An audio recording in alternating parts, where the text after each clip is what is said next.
Open for enrollment. Students across the state can now apply to be a student at eSACS, the district's virtual secondary school. Plus, the new way to eat lunch at school brings lots of questions, and we'll hear from SACS Food Services Director Brant Brown about how they're dealing with the changes. Those stories and more straight ahead. Thank you for joining us today. I'm Hadley Mertz. And I'm Carly Flanagan. As students across the country adapt to online learning, Southwest Allen County Schools is expanding their virtual school program. At a press conference last week, district officials announced eSACS, which is already used by more than 7% of the student body here at the high school, is now open for enrollment by students across the state. HHS In-Depth reporter Ashton Hackman was at that press conference, and he joins us now with more. Good afternoon, Ashton. Good afternoon, guys. For years, Southwest Allen County Schools have had an e-learning program, and this announcement comes as students have learned to virtual learning options with COVID-19. eSACS, the district's virtual secondary school, is now open to students across the state. While the launch of the program aligned with the return to school, the development of the program started 5 years ago. Homestead Principal Dr. Park Ginder believes the virtual school will help students adapt to non-traditional ways of learning. There are always students in our community and in our state whose needs aren't being met with a traditional education. And what you see today with eSACS is the beginning of that. Students enrolled in eSACS would receive assignments for the week on Monday and have until Friday each week to submit work. The district shadowed programs of other universities when developing the framework for eSACS. New teachers will be hired to maintain the virtual school, although Superintendent Dr. Downs said this will not affect the district's budget. eSACS virtual school will not be available to seniors, although that will be an option next year. The district says people choosing this option must provide their own laptop and secure internet connection. For those interested in enrolling can log on to the district's website. Reporting from the SACS Administration Building, Ashton Ackman, HHS In-Depth. Ashton, thank you. Students taking dual credit classes through Purdue Fort Wayne must enroll with Purdue today. This includes dual credit biology with Ms. Vale, art history and drawing with Ms. Jones, theater with Mr. Shaw, economics with Mr. Colglazer, computer science with Ms. Hershey, and if you have Mr. Colglazer in economics second semester, you also need to enroll today. Log into your class of group in Canvas and follow the directions to the PFW dual credit module. There will be a brief boys basketball meeting on Wednesday, September 2nd in room 902 at 2:40 for anyone interested in trying out for the team who is currently not competing in a fall sport. This is a call out for K-Pop Club.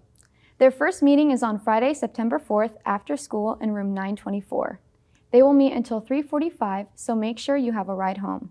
Returning members and new members are always welcome to attend. And this is a call out for Anime Club. Their first meeting is on Thursday, September 3rd after school in room 924. They will also meet until 3:45 p.m., so be sure to plan for a ride home. Returning members and new members are always welcome to attend. Due to the statewide shutdown this past spring, the income for SACS Food Services has severely decreased. Cora Shaw sits down with the Food Services Director, Brant Brown, about what changes have been made to deal with that impact. When schools shut down last semester, SACS Food Services experienced a financial downturn, and they're still adjusting to the impact. Coronavirus has had a tremendous financial impact on us. With the closing down of school in the spring, we lost a lot of revenue coming in. The only way our department makes money is when we sell meals. Plus, here in the fall, the start of school, 20% of our students going virtual. And then we've got a lot of students that are packing their lunch and bringing food from home. That also has a huge financial impact on us. So we've had to reduce staff to kind of help out with the loss of revenue. So it's had a tremendous impact on us. While dealing with an unprecedented situation, Homestead has faced many changes and challenges to serving food. Here at Homestead, we're used to having 10 serving lines, 8 different food option lines and then the 2 grab-and-go windows, and we've reduced that down to 5. With the rules to deal with COVID, we've got to serve food. In the past, students would serve themselves and go through the line and grab what they wanted. That's not possible anymore, so we've got to have staff out there to assist the students, passing out the food. We really wanted to reduce down to make sure we could handle the students we do have, and then now we are working on building back up towards what we used to be. We're going to do the best we can to offer as many options as we can, but right now we're kind of caught between a rock and a hard place. Despite everything going on, Homestead still finds joy in serving students, and they hope for everything to go back to normal soon. Reporting for HHS In Depth, I'm Cora Shaw. Adapting to school during COVID-19. When we come back, hear from a few Homestead teachers on the changes they made this year to keep students safe.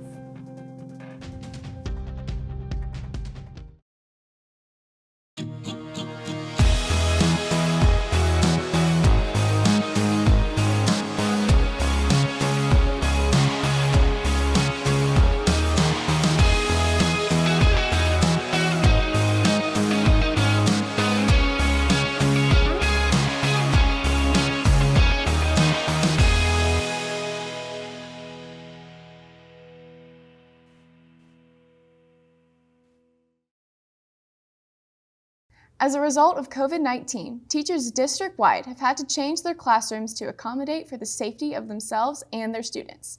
Reporter Nisha Lalaria talked with several teachers to discuss the changes they made in their classrooms. When arriving to Homestead this year, you may have noticed that the classrooms you are in have been modified to ensure the safety of its students and staff.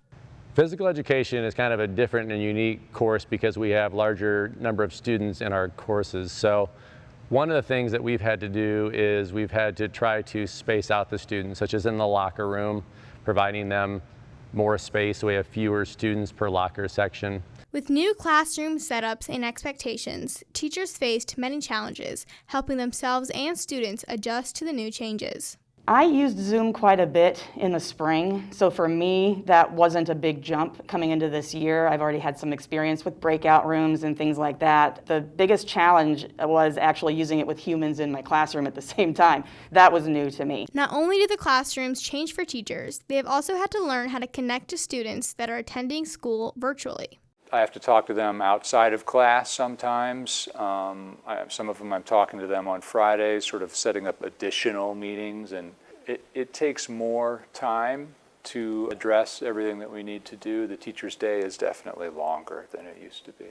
One thing to reiterate to students thus far is that as the school year goes on, expect changes to be made in the classrooms to help students and staff stay healthy. Reporting for HHS In Depth, I'm Nisha Lalaria.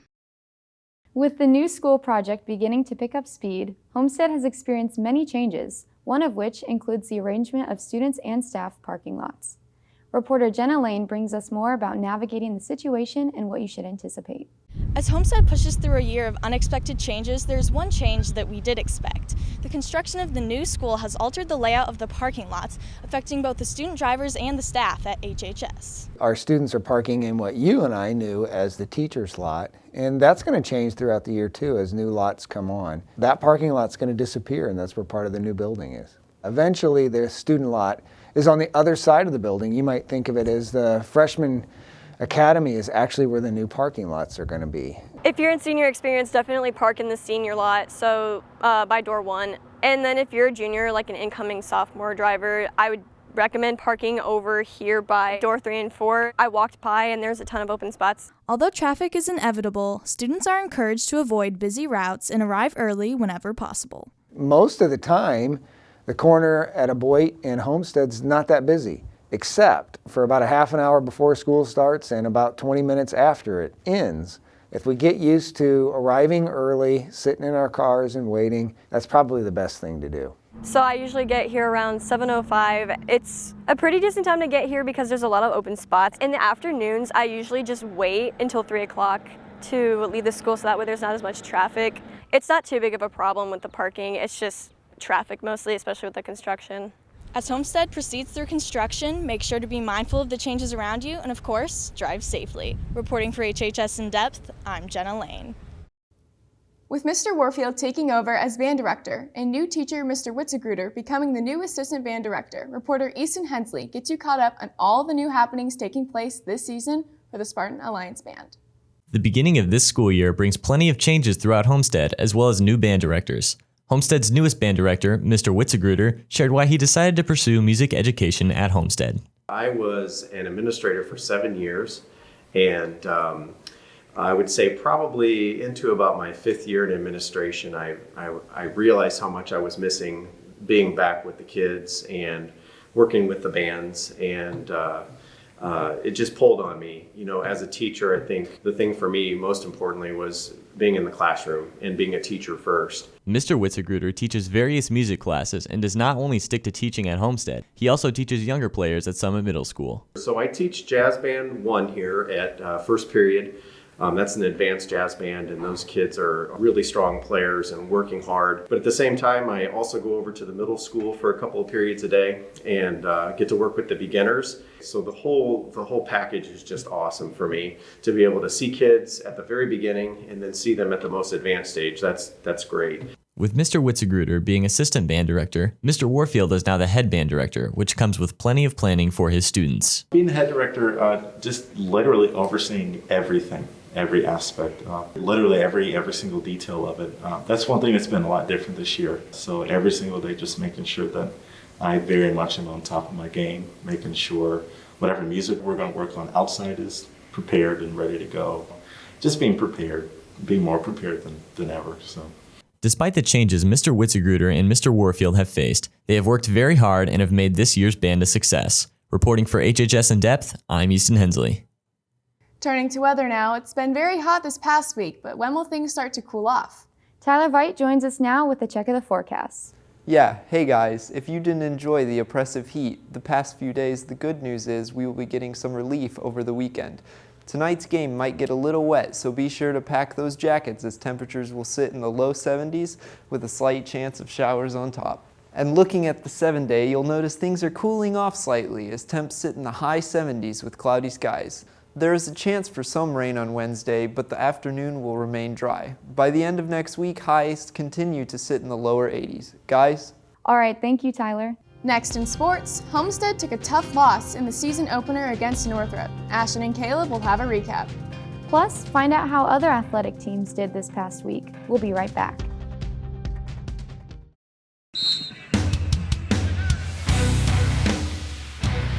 Tonight, your Homestead Spartans travel to Concordia for their first away game of the season. Tune into the .91 FM where you can listen in on all the SAC sports action.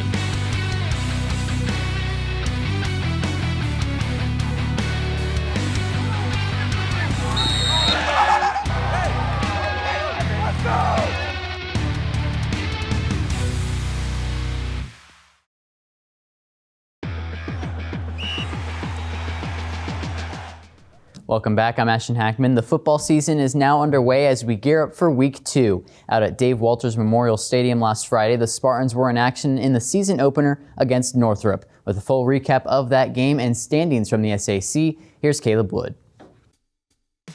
It was an interesting first weekend for football in the SAC, but first let's take a quick look at the Homestead versus Northrop game last Friday. Senior quarterback Evan Ormsby played well, throwing over 100 yards and rushing for a touchdown. Braden Hardwick rushed over 200 yards and scored 2 touchdowns for the Spartans. Homestead was up at the half, but could not maintain the lead as the Bruins offense took over in the second half. The final score 25-21. In the Summit Athletic Conference, Concordia, Bishop Dwenger, Carroll, Northside, and Northrop all bringing in a win after week 1. One game definitely worth mentioning, Northside versus Snyder. The Legends beating the Panthers 47-17, Northside being a much better team than last season. The Spartans travel to Concordia tonight. We'll see how they have prepared this week. Still no fans, but you can listen on the .91 FM or get live updates on Twitter. For HHS In Depth, I'm Caleb Wood. Other sports in action this week include the Homestead girls soccer team, who defeated Eastbrook 3-0 on Wednesday night. Their next matchup is against Marion on Tuesday. The boys tennis team was also in action on Wednesday night, taking down the Lions 5-0. They're in action tomorrow morning at North Central. The state title defending girls golf team took home a win over Columbia City out at Eagle Glen on Tuesday. Simone Sink and Amy Frazier both shot 1 under par, leading the Spartans 148 over the Eagles 173. That's all for sports. Tyler has a final check of the forecast after the break. On a future HHS In Depth, the Homestead Reconstruction Project has officially begun. Ashton Hackman walks the blueprints with Principal Dr. Ginder. Learn what the new building will look like and see the project plan only on HHS In Depth. For the football game at Concordia tonight, the weather will be pretty similar to last week. Temperatures will be in the upper 60s with a few stray clouds overhead. Over the weekend, temperatures remain fairly steady as highs will sit in the upper 70s to low 80s. Heading into next week, rain chances return Wednesday with temperatures remaining in the low 80s by late next week. All right, Tyler, thank you. And thank you for watching today. Don't forget that the Homestead Spartans are in action tonight on the road against the Concordia Cadets. There's no video broadcast this week, but you can still tune in to the action on the Point 91 FM.